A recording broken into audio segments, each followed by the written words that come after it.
Abra aí a sua Bíblia no Evangelho segundo escreveu Mateus.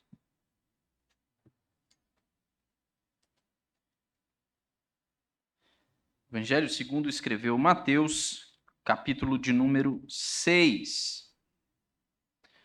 Nós vimos na última oportunidade que o foco do capítulo de número 6 aqui, do Evangelho de Mateus, reflete uma preocupação de Jesus com a prática religiosa dos cidadãos do reino de Deus. A gente tem pensado sempre ao longo desta série de mensagens aqui sobre qual é a vida dos cidadãos do reino de Deus.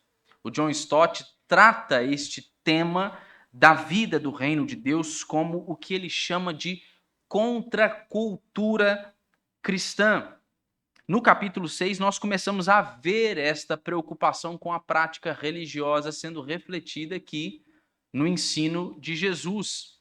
Ele fez isso logo após ele ter falado, ensinado acerca das exigências da lei, apontando para o centro da mensagem de Deus através da sua lei. Agora nós vimos no último sermão que, ao contrário da religião ostentosa dos fariseus, a religião dos verdadeiros cidadãos do reino de Deus, ela é uma religião marcada pela humildade de quem procura o Senhor, de quem procura fazer a vontade de Deus e a procura em secreto. Nós vimos que a característica da religião ostentosa dos fariseus era o quê? Quererem se mostrar o tempo inteiro.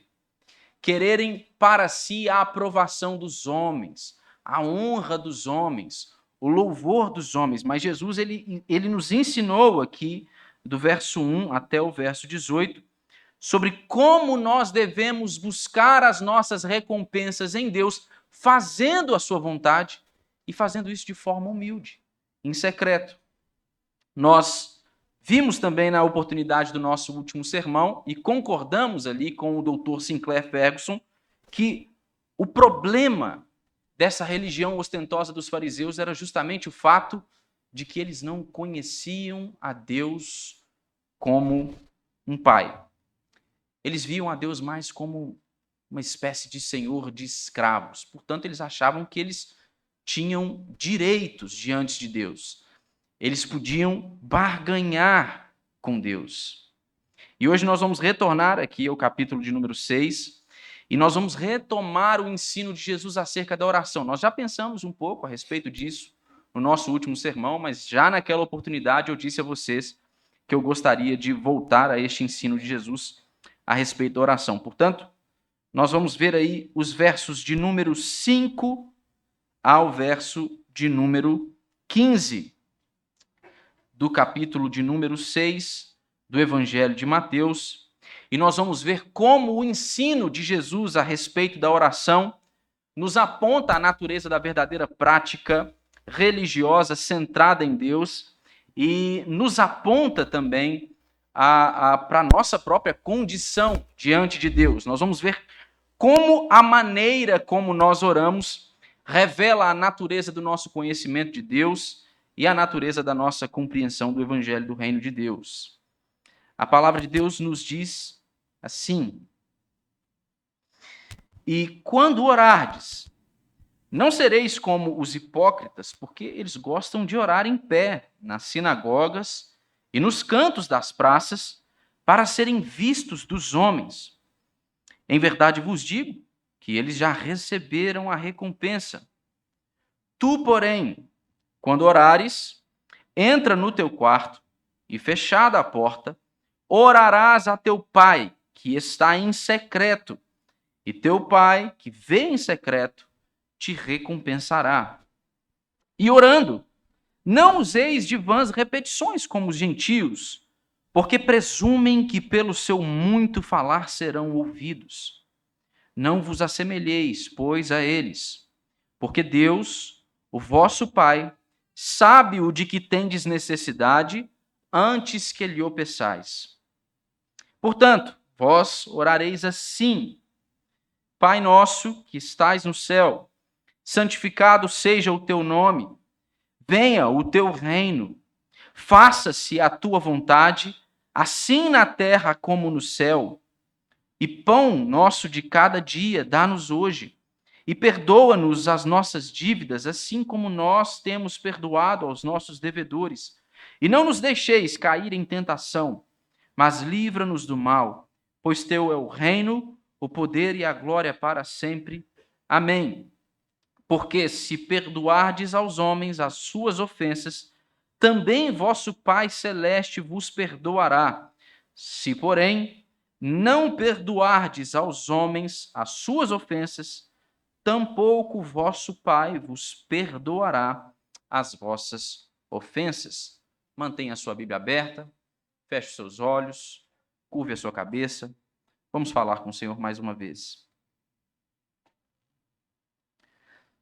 Senhor, nós te agradecemos por este tempo, pela graça do Senhor, pelo dom da vida. Sabemos que não fosse o Senhor, a preservação do Senhor, a bondade do Senhor, a vontade soberana do Senhor, nós nem mesmo estaríamos aqui reunidos nessa noite. Mas o Senhor quis assim.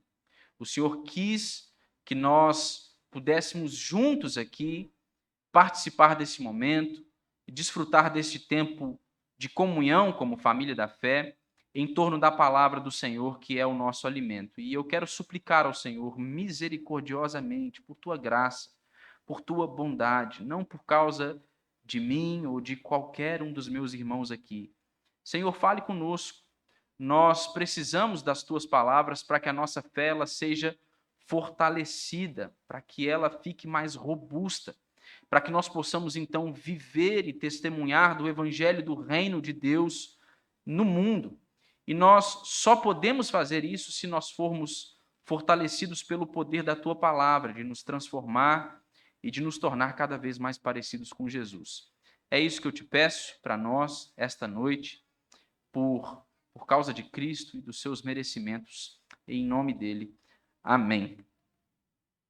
Nós já vimos, e eu quero passar aqui bem rapidamente com vocês, o exemplo da religião ostentosa dos fariseus no que diz respeito à prática da oração.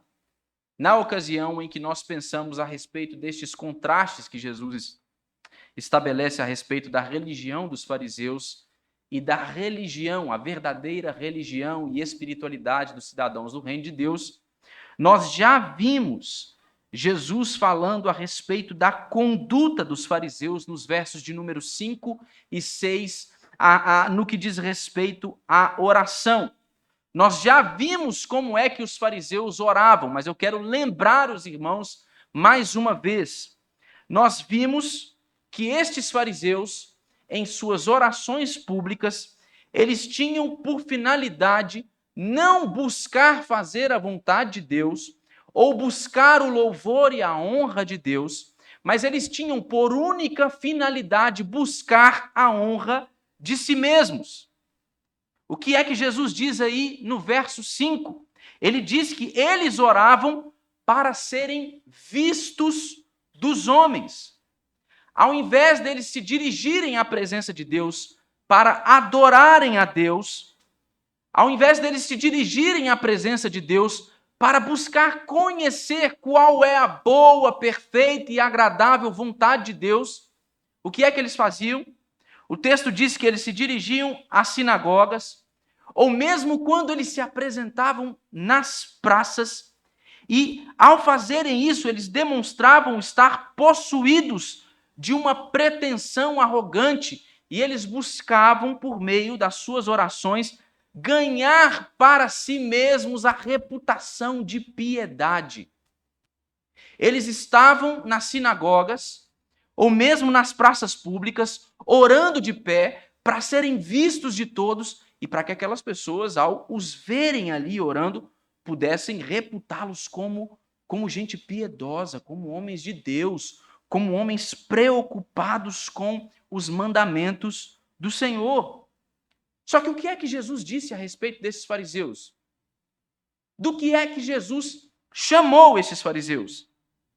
Nós vamos ver aí também no verso de número 5, que ele os chama de hipócritas. E é por causa disso que Jesus ele afirma que Os cristãos, eles devem então orar em secreto. Eles devem entrar para dentro do quarto deles, devem fechar a porta do quarto deles e em secreto eles devem falar ao Deus Pai que está em secreto, que os ouve e que é quem os recompensa. Jesus não estava aqui, irmãos, proibindo orações públicas como as que nós fazemos aqui no culto público. Mas Jesus, o que ele está fazendo aqui é alertar os seus discípulos para o pecado da vanglória e para o perigo da hipocrisia. A essência da oração é buscar a Deus e não buscar a si mesmo. E Jesus, como forma de indicar um meio para vencer esse mal, ele diz assim: olha, quando você for orar, feche a porta do seu quarto e ore ao Pai que está em secreto. Ninguém precisa ver você orando. Ninguém precisa aprovar a sua oração.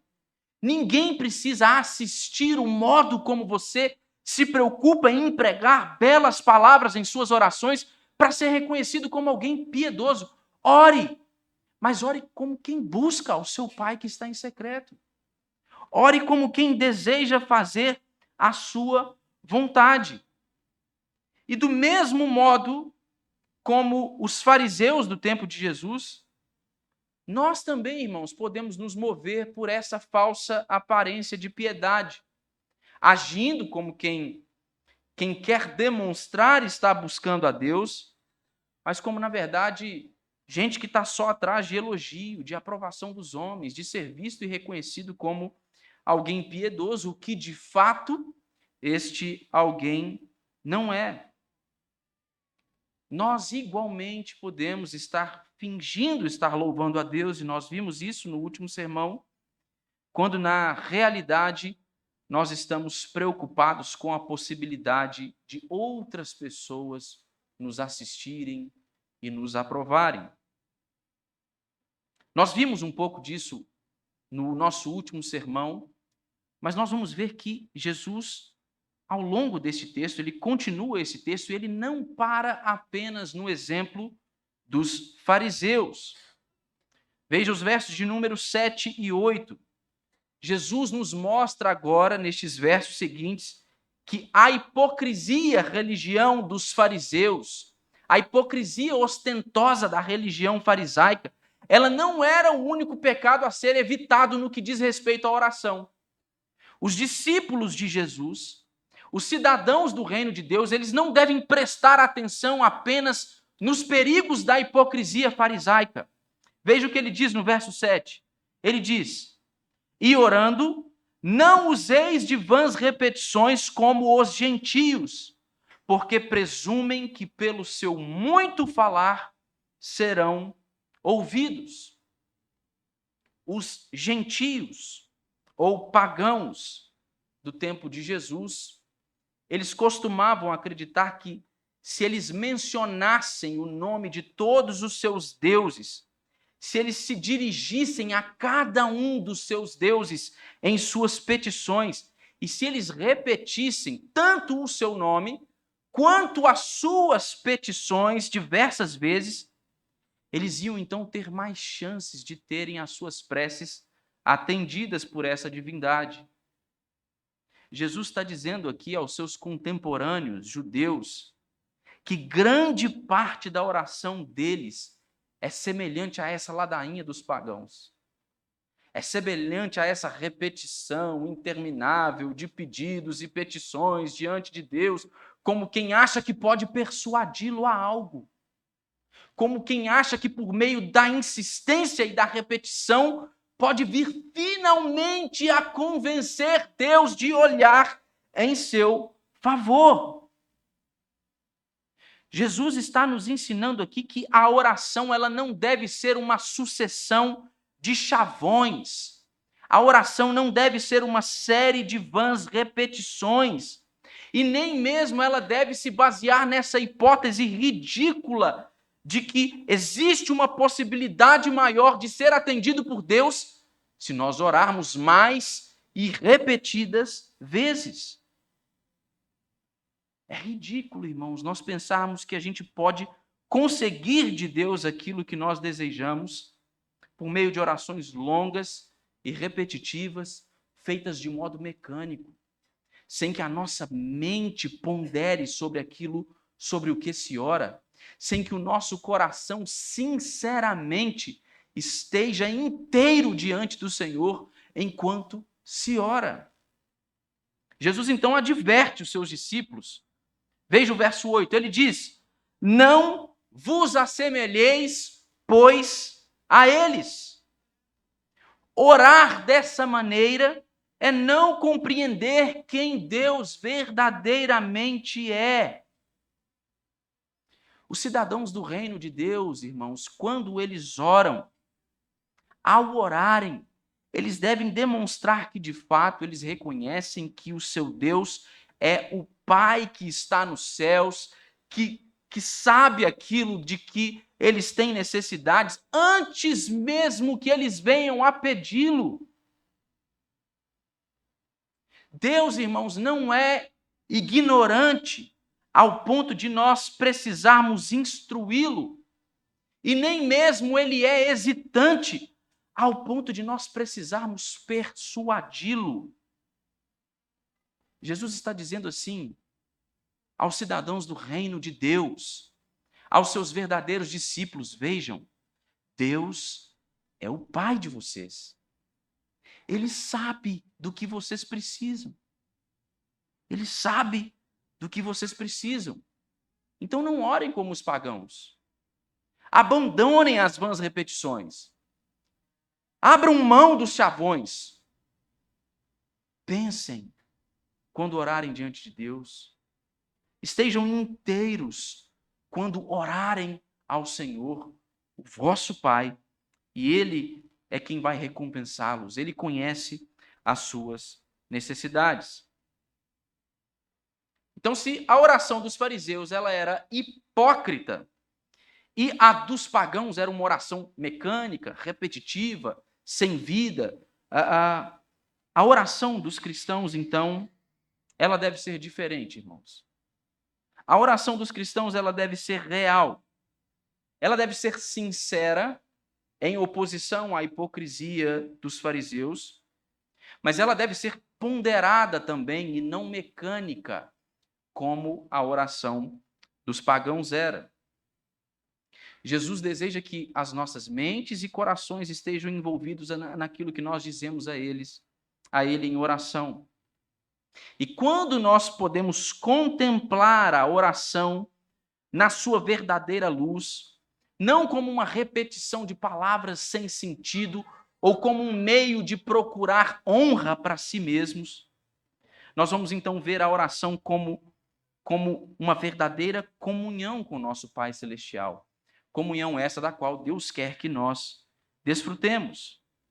E é por isso que então Jesus ele estabelece um modelo de oração a ser seguido pelos cidadãos do reino de Deus. Aqui na nossa Bíblia, a Bíblia que comumente nós usamos, na versão Almeida Revista e Atualizada, o título para essa oração é a oração dominical, mas ela é mais comumente conhecida como a oração do Pai Nosso, não é? Isso aqui é um modelo que Jesus está nos oferecendo para que nós possamos segui-lo. Isso não quer dizer que nós não devamos repetir, tá, essa oração. Não há qualquer pecado em repetir essa oração, a não ser que nós venhamos a repeti-las assim como faziam os pagãos, né? E isso acontece hoje em dia. Eu não sei quantos de vocês aqui gostam de futebol, já assistiram aqueles vídeos de bastidores, depois da preleção ali, antes de entrar em campo, aqueles jogadores todos se abraçam e começam: Pai nosso que estás no céu, santificado seja o vosso nome, venha a nós o vosso reino, seja feito. Já viram? Já viram eles orando assim? Não é para nós orarmos isso dessa maneira, não. De forma mecânica, como os pagãos. É um modelo a ser seguido. E a diferença essencial entre a oração farisaica, pagã e cristã reside justamente no tipo de Deus a quem nós oramos. É por isso que eu disse que nós vamos ver como o ensino de Jesus a respeito da oração, ele diz muito a respeito da compreensão que nós temos de Deus e até mesmo a compreensão que nós temos acerca do evangelho do reino de Deus. Outros deuses, divindades ou santos por aí podem até gostar de repetições mecânicas, mas o Deus vivo e verdadeiro que é revelado em Jesus Cristo, ele não gosta, não.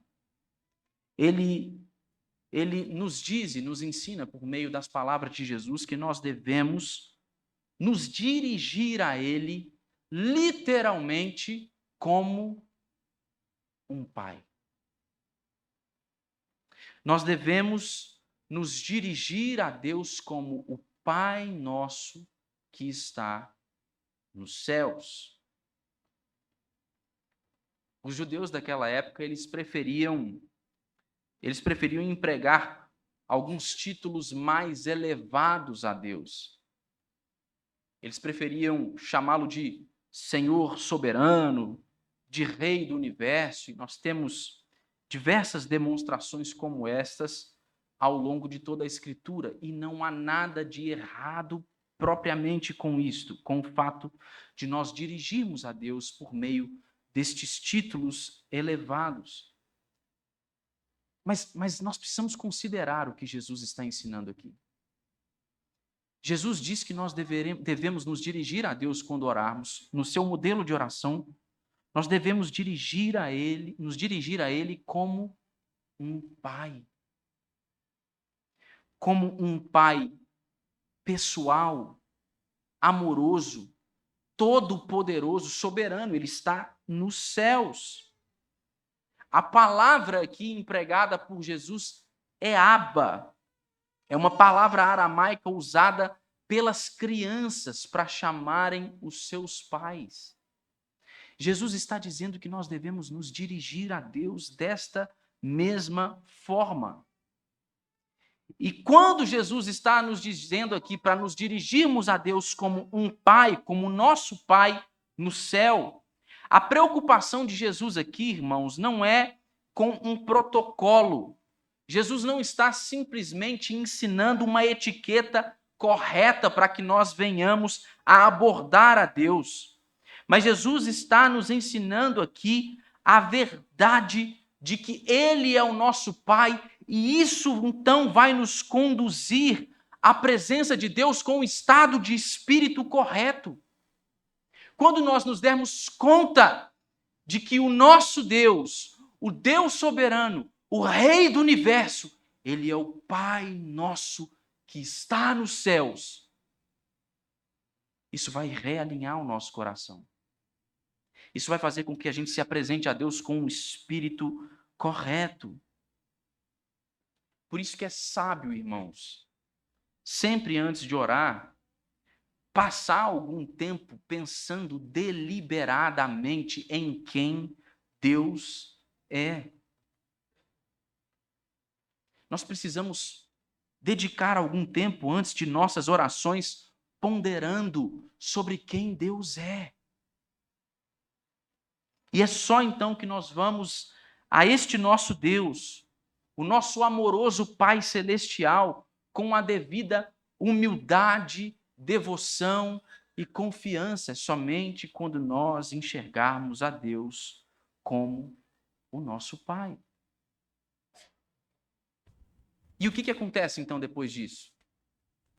Quando nós dedicamos tempo e esforço para orientar a nossa mente e os nossos corações em relação a Deus, pensando sobre quem Ele verdadeiramente é, o que é que acontece? O conteúdo das nossas orações, então, ele consequentemente vai ser radicalmente afetado. E ele vai ser afetado de duas maneiras. Em primeiro lugar, nós vamos tomar como prioridade as preocupações do próprio Deus. As preocupações do próprio Deus, elas vão se tornar a nossa prioridade, a prioridade em nossas orações. As 3 primeiras petições na oração do Pai Nosso aqui, elas expressam essa nossa preocupação com a glória de Deus, com relação ao nome de Deus e com relação ao governo e à vontade de Deus. Veja o que diz aí os versos de número 9 e 10, a parte B do verso 9 e 10. Ele diz assim: santificado seja o teu nome, venha o teu reino, faça-se a sua vontade, assim na terra como no céu. Qual o primeiro item aí destas 3 petições? Santificado seja o teu nome. O nome na antiga cultura semítica representava aquilo que a pessoa carregava, representava o caráter e a atividade daquela pessoa. Então, todas as vezes que Deus ele usa um nome para referir a si mesmo, por exemplo, no Antigo Testamento, ele está revelando aquele que ele é. Ele está revelando o seu próprio caráter. Ele está revelando a natureza de sua atividade, do seu trabalho, da sua obra. Portanto, o nome de Deus é o próprio Deus, tal como ele é em si mesmo e tal como ele se revelou. Santificado seja o teu nome. O nome do Senhor já é santo, porque ele é um nome separado e exaltado sobre todos os outros nomes. O que Jesus está fazendo aqui, irmãos, não é indicar que nós, por meio de nossas orações, é que santificamos o nome do Senhor objetivamente, que o tornamos santo, como se ele não fosse santo. Mas quando nós oramos, e é o que Jesus está ensinando aqui, quando nós oramos para que seja santificado o nome do nosso Senhor, nós estamos orando para que ele seja tratado como santo por todos os homens. Para que ele seja tratado com honra por todos os homens. E nós oramos assim porque nós desejamos ardentemente que a devida honra seja dada ao nosso Deus. Quando nós oramos para que o nome de Deus ele seja santificado, nós estamos orando para que em nossas vidas, no nosso testemunho, no testemunho da igreja, o nome de Deus receba a honra que lhe é devida de todos os homens. Não é uma preocupação conosco. Não é uma preocupação com aquilo que nós desejamos. Não é uma preocupação com aquilo que nós pensamos ou desejamos que as pessoas pensem a respeito de nós. Não é uma preocupação com a nossa própria reputação. É uma preocupação com o nome santíssimo do nosso Pai que está nos céus. Santificado seja o teu nome. E então a segunda petição desta primeira parte de 3 petições é o que está escrito aí no verso de número 10. Venha o teu reino. O reino de Deus, irmãos, é o seu governo real. Orar pela vinda do reino de Deus não é pedir para que a soberania universal de Deus seja exercida no cosmos. Ela já é. Ele já reina soberanamente. Ele é o Senhor sobre todas as coisas. Mais uma vez, não é como se nós pedíssemos a Deus para que ele viesse a tornar-se algo que ele já não é, ou para que ele viesse a fazer algo que ele já não faz. Ele já é o Rei soberano, reinando absolutamente sobre toda a história, sobre todo o cosmos, sobre toda a criação. Só que quando Jesus veio, ele inaugurou o reino salvífico de Deus. E este reino salvífico de Deus agora aguarda a sua consumação com a vinda de Cristo em glória. O reino salvífico de Deus em Cristo Jesus aguarda a sua consumação no futuro. Orar pela vinda do reino é orar pela expansão desse reino no mundo através do testemunho da igreja, tanto quanto por sua consumação com a vinda de Cristo em glória. É o que os crentes da igreja primitiva faziam constantemente. Oravam ardentemente para que o Senhor viesse e viesse sem demora para poder buscar o povo dele. Venha o teu reino. E Jesus continua: faça-se a tua vontade, assim na terra como no céu. O apóstolo Paulo, em Romanos 12, no verso 2, ele nos aponta o fato de que a vontade de Deus ela é boa, agradável e perfeita. Por quê? Porque ela é a vontade do nosso Pai que está nos céus, que é infinito em sabedoria, amor e poder. Então, irmãos, resistir à vontade de Deus, resistir à sabedoria de Deus, resistir a fazer, a cumprir esta vontade é tolice. Assim como o nome de Deus já é santo, assim como ele já reina soberanamente, também a sua vontade já está sendo feita. Ela já está sendo feita. Mas o que Jesus está nos dizendo aqui para orar é para que a vida na terra ela se pareça mais, ela se aproxime mais daquela que é a vida nos céus. É isso que Jesus está nos pedindo. A expressão aqui na terra como é no céu, ela parece se aplicar igualmente à santificação do nome de Deus e à expansão do seu reino e ao cumprimento da sua vontade. Jesus está dizendo assim: orem para que esta vida de vocês ela se pareça mais com a vida do céu. Ela assuma cada vez mais as características da nova vida que eu tenho preparado para vocês como os meus discípulos. Orem para que a vontade de Deus seja feita na vida de vocês, como ela já tem sido realizada ao longo de toda a história dos homens.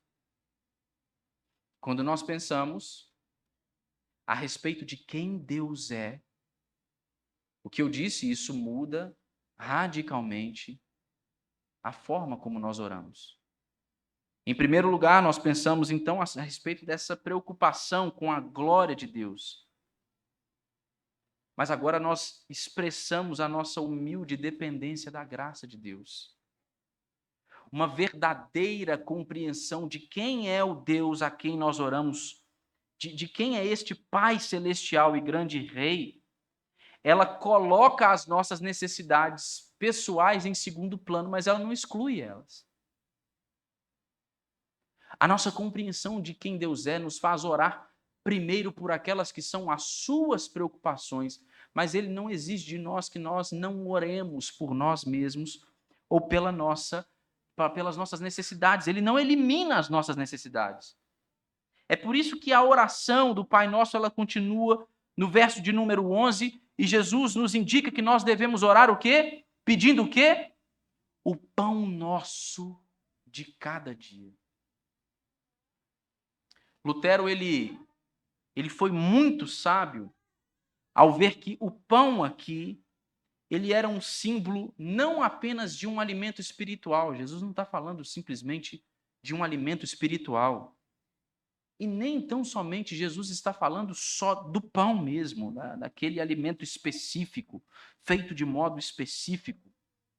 Pão aqui é um símbolo de tudo aquilo o que é necessário para a preservação desta vida. Saúde do corpo, saúde espiritual, alimento para a nossa vida, nutrição para nós mesmos. todos os meios para a nossa subsistência, eles estão simbolizados neste pão aqui. Mas nós devemos acrescentar aqui, irmãos, que o pão ao qual Jesus se refere, ele diz respeito especificamente àquelas que são as nossas necessidades. Jesus não está se referindo aqui aos luxos da nossa vida. Pão não é o carro do ano que eu e você queremos trocar todo ano. Pão não é aquela viagem para a Europa que eu desejo tanto. Pão não é assistir o faturamento da minha empresa triplicando para que a minha condição, consequentemente, melhore. Jesus está se referindo aqui àquelas que são as necessidades básicas para a nossa subsistência. Essa petição aqui, para que Deus nos dê o pão, ela é uma expressão da nossa dependência última de Deus. Pensem no povo do tempo de Jesus, especialmente no povo judeu. Nós podemos perceber isso muito facilmente na prática deles. Eles oravam e reconheciam, de certa maneira, a sua dependência de Deus, porque eles tinham de cultivar para poder comer. Eles tinham de lavrar a terra, eles tinham de cultivar a semente, eles tinham de colhê-la. Qualquer variação no clima poderia significar um risco para a subsistência deles, para que eles não tivessem aquelas coisas que eram as coisas mais básicas para a alimentação deles. Só que nos nossos dias, parece que é a gente que sustenta a gente mesmo, não é? Parece que é por meio do nosso trabalho, da força do nosso próprio braço, que a gente consegue conquistar todas aquelas coisas que são necessárias para a nossa subsistência. Mas você não planta o arroz que você compra no supermercado. Você não empacota o arroz que você compra no supermercado. Pode ter aqui gente que nem cozinha o arroz que compra no supermercado para poder comer. Nós dependemos totalmente do Senhor para a nossa subsistência. E Jesus está indicando aqui que esta é uma dependência diária. O pão nosso de cada dia dá-nos hoje, Senhor. Nós dependemos do Senhor para a nossa própria subsistência. Dá-nos aquilo de que tanto nós necessitamos. É assim que nós devemos orar. E depois Jesus indica que nós devemos orar pelo perdão. O perdão ele é tão indispensável para a vida e para a saúde da alma, quanto o alimento, o pão, ele é indispensável para a subsistência do corpo. A próxima petição de Jesus, que Jesus nos ensina a fazer aqui, é essa, verso 12. Perdoa-nos as nossas dívidas. O pecado aqui é comparado a uma dívida, porque ele merece ser punido. Só que nós aprendemos na Escritura que quando Deus nos perdoa, quando Ele perdoa os nossos pecados, a pena, a nossa pena e a acusação que era contra nós, ela é retirada. A alusão aqui, né, a adição às palavras aqui, assim como também nós perdoamos os nossos devedores, ela vai ser enfatizada depois nos versos de número 14 e 15, que seguem a esta oração do Pai Nosso. E elas afirmam que Deus, que o nosso Pai, Ele vai nos perdoar se nós perdoarmos os outros. Mas Ele não vai nos perdoar se nós nos recusarmos a perdoar os outros.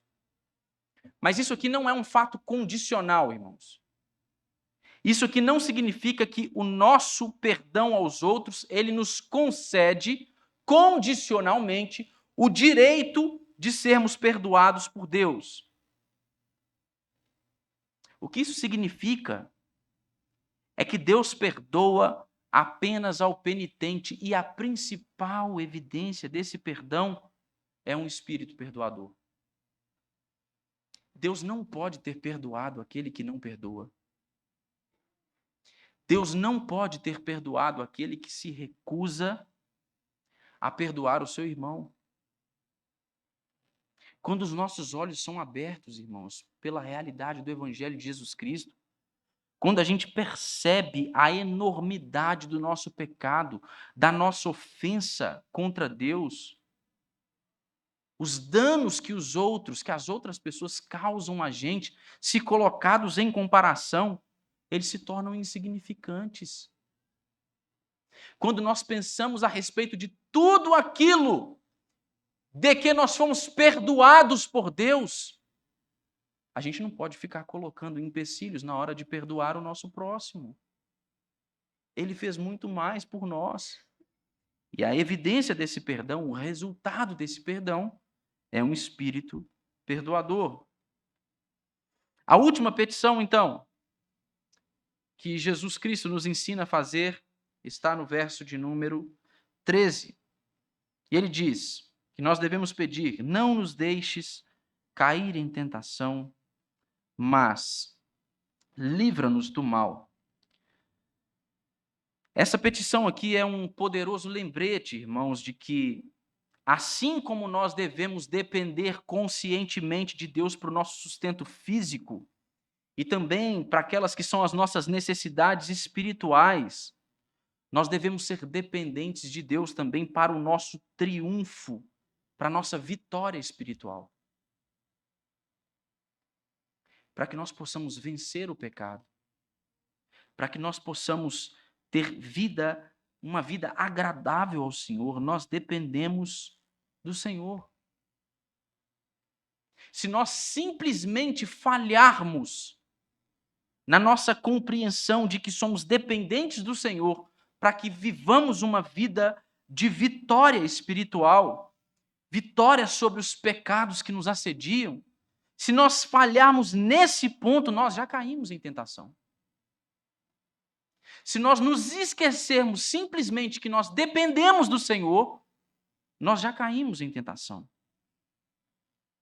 À medida que o cristão ele progride em sua vida santa, ele não vai assumindo para si mesmo uma força inexistente, ele não passa a agir como se ele tivesse as ferramentas que são necessárias para que ele viva uma boa vida. À medida que o cristão ele progride em santidade de vida, ele passa a perceber mais a sua fraqueza moral, uma fraqueza que é inata a ele, e ele passa cada vez mais a se alegrar com qualquer virtude que brota como um fruto do Espírito em sua própria vida. É por isso que nós devemos pedir: Senhor, livra-nos do mal.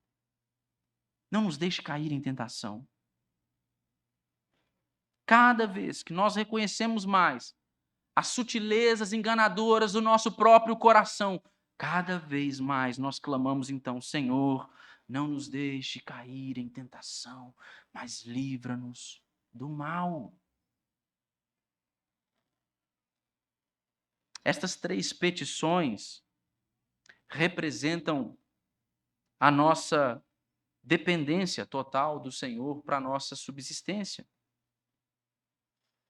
E nós poderíamos, irmãos, repetir essas palavras aqui da oração do Pai Nosso, como eu disse, né, como aqueles jogadores de futebol preparados para poder entrar em campo, como as repetições vãs dos pagãos, como aquelas orações intermináveis de quem passa a mão no rosário e começa a orar ali repetidamente, aquela coisa, sem pensar a respeito daquilo que de fato está sendo proferido diante de Deus. Nós podemos repetir essas palavras da oração do Pai Nosso, como um papagaio repete qualquer coisa que ele ouve uma outra pessoa falando. Mas nós podemos orá-la também com sinceridade. Só que se nós orarmos essas palavras aqui com sinceridade, nós vamos perceber que estas palavras da oração do Pai Nosso, elas têm implicações revolucionárias para a nossa vida. Porque estas palavras da oração do Pai Nosso, elas expressam aquelas que são as prioridades de um cristão. A gente está constantemente sob pressão para que a gente venha a se adaptar à cultura egocêntrica do nosso tempo. E vocês lembram do que eu disse a vocês na saudação, quando nós iniciávamos esse culto? Às vezes são até mesmo questões legítimas. Até mesmo um filho pode servir como a tentação de nos arrastar para o pecado de não considerarmos a prioridade da nossa comunhão com o Deus que é o nosso Pai que está nos céus. Todas as vezes que itens novos são acrescentados à nossa agenda de prioridades, parece que cada vez mais aquelas que deveriam ser as prioridades intocáveis de nossa agenda, elas comecem a descer para o fim da lista. E então eu não oro mais, eu não leio mais a Bíblia, eu vou somente uma vez por mês à igreja no domingo para cumprir tabela, para não perder de WO, né? Para daqui a 6 meses, como rege a Constituição, o Conselho não ter o poder e a autonomia de falar, vamos desligar esse indivíduo aqui, ele não aparece. Então eu vou dar as caras, pelo menos uma vez por mês, porque nós estamos cedendo à pressão desta cultura egocêntrica. E nós estamos, ao ceder a esta pressão, manifestando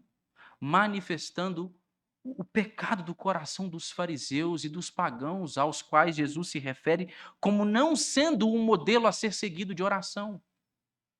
Porque, em última instância, tanto fariseus quanto pagãos buscavam uma coisa só, e não era Deus. Eles buscavam a si mesmos. Assim como eu disse no último sermão. E o que isso tem a ver com a nossa compreensão de Deus e a nossa compreensão do Evangelho? O Evangelho, irmãos, requer que nós tenhamos uma visão alta de Deus e uma visão baixa de nós mesmos.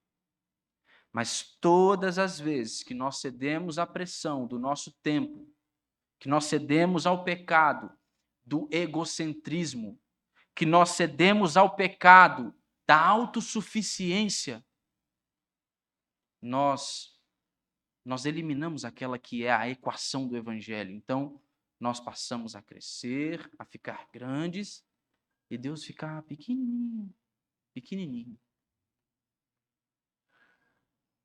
Nós deixamos de ser dependentes do Senhor, da sua graça, da sua bondade, do seu favor. E nós passamos a agir como gente autossuficiente. Nós vimos aqui poucos domingos atrás o pastor Paulo também nos ensinando sobre oração no livro de Daniel, nos mostrando que o problema em nossa vida de oração é o pecado da autossuficiência. Nós não enxergamos que nós dependemos do Senhor. Por quê? Porque nós só vemos a nós mesmos. Porque nós somos egoístas. Porque nós procuramos o nosso próprio interesse. Você já viu aquele ditado? Farinha pouca, meu pirão primeiro. Não é? É assim que muita gente vive. Olha, tem um amigo meu que brinca, né, que fala comigo assim, fala assim, entre chorar a minha mãe e chorar a sua, que chora a sua. Não vai chorar a minha, não. Farinha pouca, meu pirão primeiro. Ditado popular que expressa o egoísmo do nosso tempo. E Bezerra da Silva, num samba antigo, ele cantava: farinha pouca, meu pirão primeiro. Esse é um velho ditado do tempo do cativeiro. Farinha pouca, meu pirão primeiro. Este é um velho ditado do tempo do cativeiro. Irmãos, deixe-me dizer uma coisa para vocês. Jesus morreu para nos livrar do cativeiro do pecado. Jesus morreu para nos livrar dessa cultura egocêntrica do farinha pouca, meu pirão primeiro. Jesus morreu para nos inserir na realidade do reino de Deus, em que nós buscamos a Deus em primeiro lugar. certos de que Ele sabe aquilo de que nós necessitamos, antes mesmo que nós venhamos a pedi-lo. No reino de Deus, as nossas prioridades são realinhadas, irmãos. A nossa agenda de prioridades, ela tem de ser reescrita, reajustada. Porque os verdadeiros cidadãos do reino de Deus, por conhecerem o seu Deus, o seu Pai que está nos céus, sabem que devem buscar primeiro a sua vontade, a vontade de seu Deus. E o próprio Deus vai cuidar daquelas que são as nossas necessidades. No reino de Deus, irmãos, não tem esse negócio de farinha pouca, meu pirão primeiro, não. Isso aí, como diria Bezerra da Silva, é um ditado do tempo do cativeiro. Gente que conhece a Jesus é gente livre. Nós não pertencemos mais ao cativeiro da escravidão do pecado. E nesse reino nós buscamos primeiro a vontade de Deus. Que o Senhor nos ajude, tenha misericórdia de nós e que nós possamos viver a nossa vida como verdadeiros cidadãos desse reino.